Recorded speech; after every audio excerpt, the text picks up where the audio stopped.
Hi everyone, welcome back. We're going to talk a little bit about cut flowers today. I wanted to do this video outside, but it has returned to the 30s. So we'll be doing this one inside, and I'm hoping this is my last video and I'll be able to start doing some more content outside because that's what I enjoy, being in the sunshine and actually getting work done. So cut flower garden today, we're going to talk a little bit about some of the shrubs I'm adding, some of the perennials I'm adding, and some of the annuals I'll be growing, both from the garden center and from seed. I did a whole video on the roses that I would be growing in the garden, but I will place them on the screen again so you can see all of them. I tried to pick one of lots of different colors so I can have several different things to choose from. And as I mentioned, all of these roses are coming from 𝗓𝗏𝗡𝗧𝗦.com. If you want to purchase a rose all season long there, you can get 20% off with code Southern24. That'll be good through December 31. And what I'm doing is I've ordered I think 24 roses or something. 10 of those are going in the cut flower garden. And after I get all my spaces planted up, particularly the bed behind me, I'm going to search for some other roses because there are some from my last house that I did not get placed in my order for this spring that I definitely want to add back to this garden because I loved them so much. So in the cut flower space, this is going to be like it's not going to be a super busy space that I'm having to deal with all the time, I hope. The goal with this space is to plant a lot of perennials and shrubs in it that I can cut on for cut flowers over time rather than having to cut out of my garden, because I don't know about you, but in previous years I've not necessarily cut a whole lot of things to bring inside because I just don't want to cut on blooms that are just in my garden that I like to show people all the time. So this will be somewhere outside of the regular garden that I can cut on. So we got the row of roses that we'll be testing those this year. If they perform really well for me, I may duplicate those and do another couple rows of those. I think I mentioned in a video earlier this year. That way I'll have at least maybe 3 rose bushes of a specific variety that I can cut on. That way I have plenty of blooms to do arrangements. And this is primarily for me. I'm not intending on selling anything necessarily this year. In the future, I would probably like to do like a CSA type service for people who want fresh cut bouquets. But this is a learning experience for me this year, primarily and foremost. Some of the perennials that I'm going to be planting include some of those things that I went over in my perennial video. So I'm getting a lot of things in, and some of those are going to transition and be planted in the perennial bed space. So some of those include the Veronicas that I ordered, Magic Show Ever After and Magic Show Wizard of Oz. So those are good cutting flowers that are nice, long elongated blooms that you can cut on. So some of those will be going in the garden behind me, but also out of that order that I made, I've reserved a few of them for the cut flower space. Some of that also includes phlox, and so I have opalescence, luminary opalescence, which I went over in the video, which will be going out here, but I have a good amount of those coming in, and so I'll dedicate maybe a fourth or half of them to the cut flower space. Another one of those is luminary backlight, which is a white phlox. It's an improvement on like the David variety that's always been super popular. It's a tall phlox and it's great for cutting and adding to arrangements too. So one of the goals this year and one of the priorities is getting some perennials established, because perennials, the best thing about them is developing roots. So the more perennials I can get in the garden this year, the more developed they will be for next year when I decide to cut on them even more. I might also add some of the lavender that I ordered into that space. Lavender as a cut flower is not something that I'm like super interested in. But it would be nice to add a little piece here and there for scent in any bouquet that I try and make. And then I've got some annuals that I've ordered from Stockslagers that are going to be coming in, and I don't think I covered them actually in my annual video, so we'll go over them here. So when I was picking out my annuals, I got a lot mostly that were reserved for planting in the garden space. The landscape, but I did select a few specific ones that I'm going to put in the cut flower garden that won't be planted in the landscape, and some of those include some that you may know of as great cut flowers, and it includes Statice. So Statice are an excellent cut flower, and I'm not sure specifically what color this is going to be, when I ordered it, so it'll be a surprise when I plant it or when it comes in. But they make great cut flowers and can be a range of colors, anything from pinks to purples and light pastel-y colors to brighter colors, anywhere in between. So it's a great cut flower, and a lot of these that I picked that I ordered that were already grown for me, when they'll come in cell trays. I just didn't want to plant from seed, and they were there and available and rather cheap, so I grabbed them. Second one is a Snapdragon mix. I've tried to grow Snapdragons from seed. I haven't had a whole lot of success with it. They tend to get kind of spindly on me, and as you know, I don't have a great seed starting setup right yet. At the new place, I'm going to try and work over that over the next month. So a lot of the seeds that I'll show you that I'll be growing, or some of them that I'll be growing, I may not get started until later this month. We are running on average, it seems like in some news that I saw, 20 days earlier the plants are than usual. I saw some news in like Illinois, I think the plants were 20 days ahead, so I'm kind of saying that that's kind of how this is running too, because I've noticed a lot of things blooming that typically come a little later, including the forsythia. Did you know that when the soil temperature reaches between 50 and 55 degrees, which is a great temperature for grass seed to start germinating, and also weed seed to start germinating, the forsythia blooms. I purchased a few zinnias that were pre-grown. I'm going to be growing a lot of the Floret series this year from seed, either seed starting or direct sowing. I may try some of these actually in seed cells trays, because the seed was kind of expensive, so I want to make sure they germinate well for me. But I have a mix called 𝗬𝗓𝗓 Yellow and 𝗬𝗓𝗓 Double White. I'm trying to pick colors in my cut flowers that match the colors that I've selected in my roses or in my perennials. So I don't want a bunch of things that are going to clash necessarily when I'm picking among the blooms choices to make a bouquet. So when you see me naming things, we're trying to pick things within the same color range, and in future years we can expand upon that, but I want to make sure that the things that I have available to make bouquets for me actually makes sense to make a bouquet with. I have some Bergarten sage coming in. If you've never grown sage, one, for its pure beauty, it's a nice blue silver color in the garden, great alternative to lamb's ear. It also works really well in bouquets and stays a really long time. So I've added it in bouquets before. I'm going to be placing it out in the landscape as well, but some down in the cutting garden because it does do so well in bouquets. Along with that is Mahogany Splendor Hibiscus. Mahogany Splendor Hibiscus looks almost like a Japanese maple. It has this very beautiful dark purpley mahogany leaves that you can cut on and tuck into arrangements. They tend to wilt pretty quickly, so you always want the water on hand and give them a period of rest before you put them into arrangements. But they're also pretty easy to grow from seed. This year I chose to get some as pre-started annuals because it's just one thing less I have to worry about this spring when I'm dealing with a lot of other projects. But I do have some seeds here to grow some from, and they do grow really well from seed, and they can get pretty massive. So we're talking about 4 foot tall and wide in a season. A few years ago, I think it was 2 years ago, I started some from seed and planted them out in the landscape to fill space in new planting areas that I had developed. And I would recommend them for those uses because they do take up so much space in a season. They may take a little while to get going, especially when it gets hotter.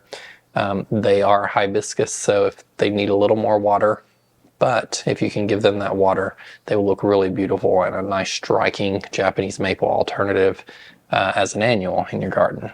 After doing my annual video in January, I had several of you mention how big the cleomes get from Proven Winners. I picked the one that's called Rosalita, Senorita Rosalita, and some of you were saying they got 4 foot tall and wide for you. I don't know how they will perform here. I've never grown them, but after seeing y'all say that, because I got so many of them, I think I got 10, I'm going to put probably half of those in the cut flower space, because if they get as big as y'all said they would in the landscape, I don't want 10 of them in the garden space behind me here. So I may put a grouping of 3 to 5 back here, and the rest in the cut flower garden, and those would make really beautiful cut flowers as well. It's my understanding they produce a ton of blooms and get really large. So good cut flower for the cut flower space. So I did order 4 varieties of dahlias, 10 tubers each, from a company online that I mentioned in a video about a month ago called Farm at Cherry Hill. They sell to the average consumer, but they also give consumers wholesale pricing if you purchase in quantities of 10 or more. There's a limited selection they have in that variety patch, and I chose 4. Salmon Runner, which is a salmon color. I've grown it before. It's really beautiful. Orset Beauty, which is a white dahlia. Rock Run Ashley, which is an orange corally looking dahlia. And Sweet Natalie, which is a very soft pastel pinkish white yellow kind of combination dahlia. So I have some other dahlias coming. They're the short variety that are more landscape oriented. I may pick some up at local garden center that are the big dahlias to plant, but that makes 40 dahlias.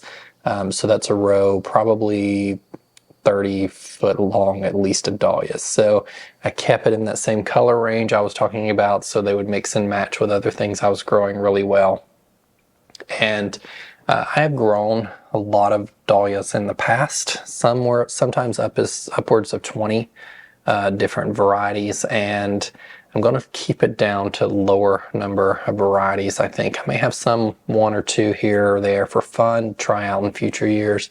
But I think the best method to be able to get the most blooms for bouquets is to pick 4 to 5 standouts in your garden that you really like. So we'll be giving these a try. Sweet Natalie I've grown before. I've actually grown all of them but Orset Beauty, and I think they are all done really well for me. So we'll keep giving these a try this year, and if they do well, we may repeat them. These are not things, now they're not hardy here. They are considered annuals. I did have success overwintering probably 3/4 of the ones that I grew in raised beds last year, but these are going to be planted directly in the ground.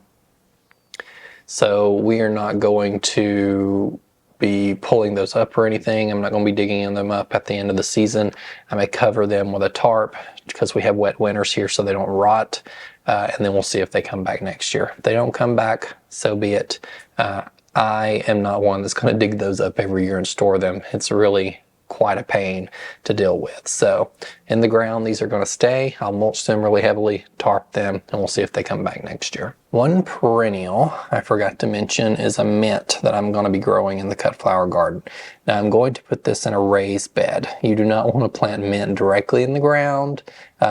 If you so choose to do so, it is your funeral, but it can spread quite invasively. And this mint is called 𝗖𝗢𝗦𝗧𝗦, and it's called mountain mint is the generic name, but the variety is 𝗖𝗢𝗦𝗧𝗦. I'll put it on the screen because it's a really long word.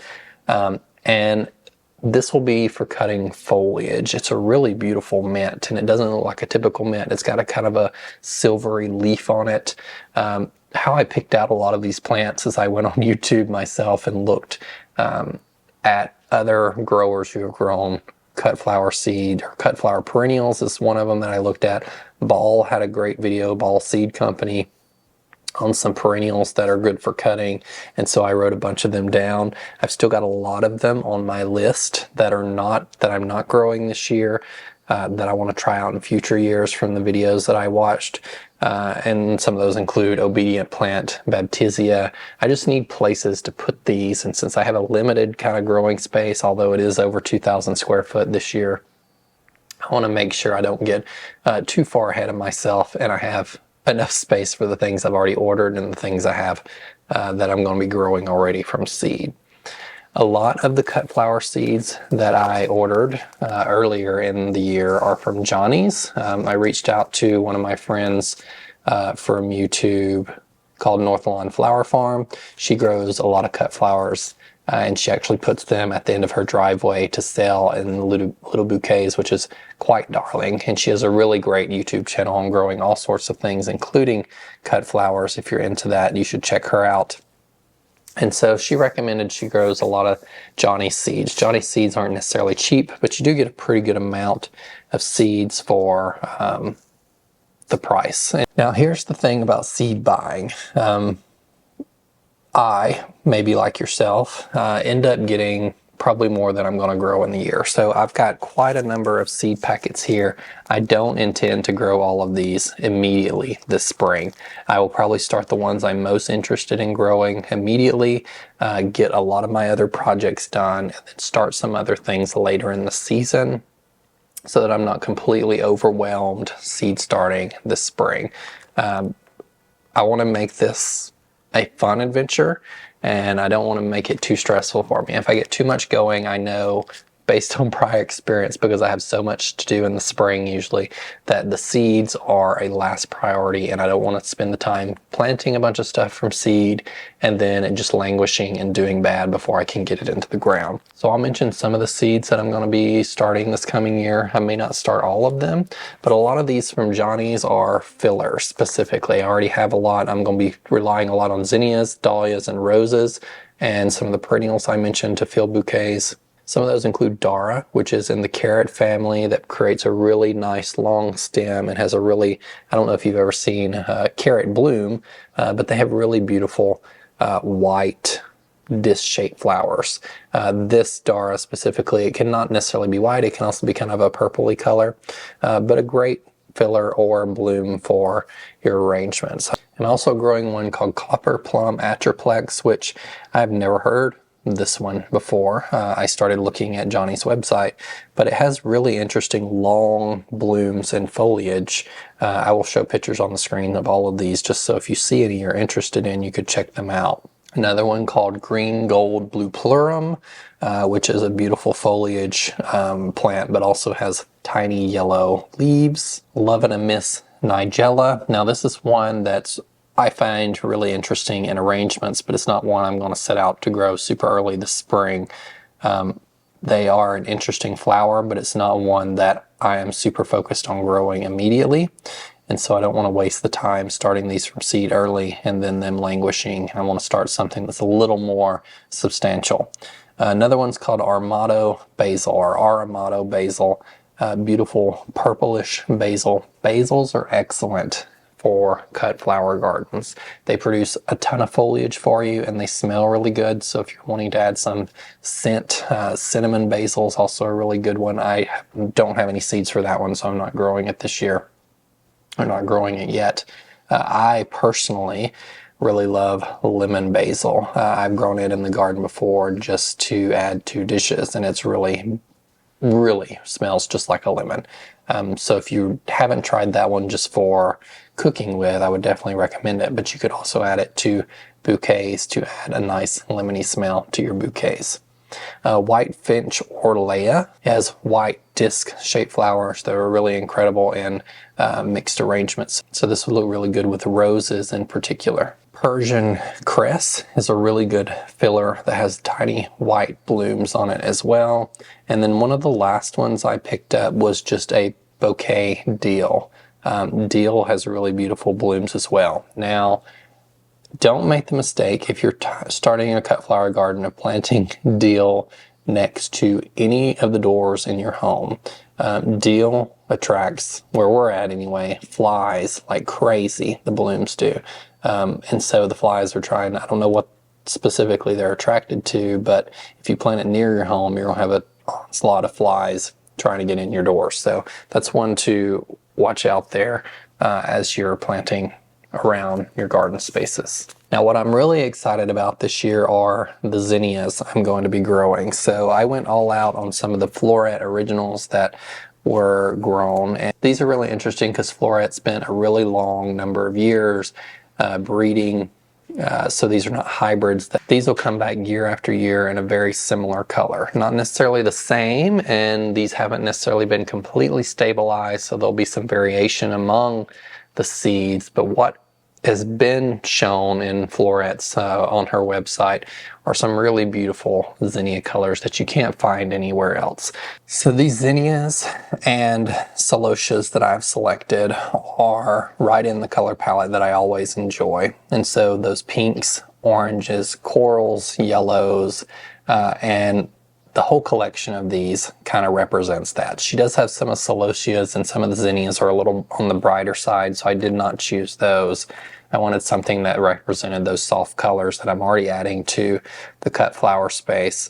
And so I'll just run through them really quickly and put photos on the screen. We have Dawn Creek Blush, Dawn Creek Honey, Dawn Creek Peach, Golden Hour, Precious Metals, and Victorian Wedding. So among those, you can see kind of a color theme that I'm going for, the very pastel pinks, yellows, that type thing. Now the Celosias, there are some Celosias that are really also very bright, but some are really interesting and include yellows and greens. So I picked up Dusty Rose, Limonada, Rose Gold, Spun Sugar, Summer Sherbet, Vintage Rose, and Alpenglow. So although the colors vary on the Celosias, the habit of them also vary quite differently as well. Some of them are taller, some of them are much more frilly than the others, and so some of these I'm going to be growing from seed earlier this spring. I probably won't have as big of an area of the Celosia. I'm going to be trialing them out mostly this year, but I am going to dedicate a lot of space to Zinnias in this cut flower garden. So if you have a small space, Zinnias are awesome to pack it with for a cut flower space. And lastly, I want to mention a company that sent me out some seeds to try this year, and that's Pinetree Garden Seeds. If you're looking for some annuals, either in the vegetable area or ornamental flower area this year, definitely check them out. They're a women-owned small business in Maine that operate inside of a old farmhouse, and so they sent me out a very sweet letter as well as a bunch of seeds that they had handpicked for me to grow. And so I'll be growing a lot of these this year. Some of them include vegetables. So we have a runner bean right here, Painted Lady, which is a really beautiful runner bean, and some kales. I really love kale. Some people don't love kale so much. I will eat the heck out of some kale. Love it.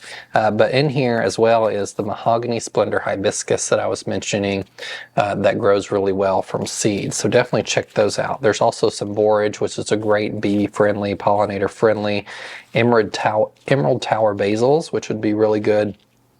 Calendula, which I've grown from seed. I didn't necessarily have it on my list to grow this year, but this one's called Pacific Beauty Mix, and calendula is a really great cut flower as well. They're kind of small and dainty, and they do reseed prolifically, so site them well, especially if you're not going to be cleaning up after they drop their seed heads, because they will come back in the same area year after year, even though they are an annual. We have some thyme, some sunflower sunfinity, which I didn't even know you could grow from seed, so this might be one that I will be growing from seed this year, as well as some zinnias, including the cactus flower mix, which cactus zinnias are really beautiful. Perennial hibiscus called Luna Pink Swirl, which I've actually grown from seed before.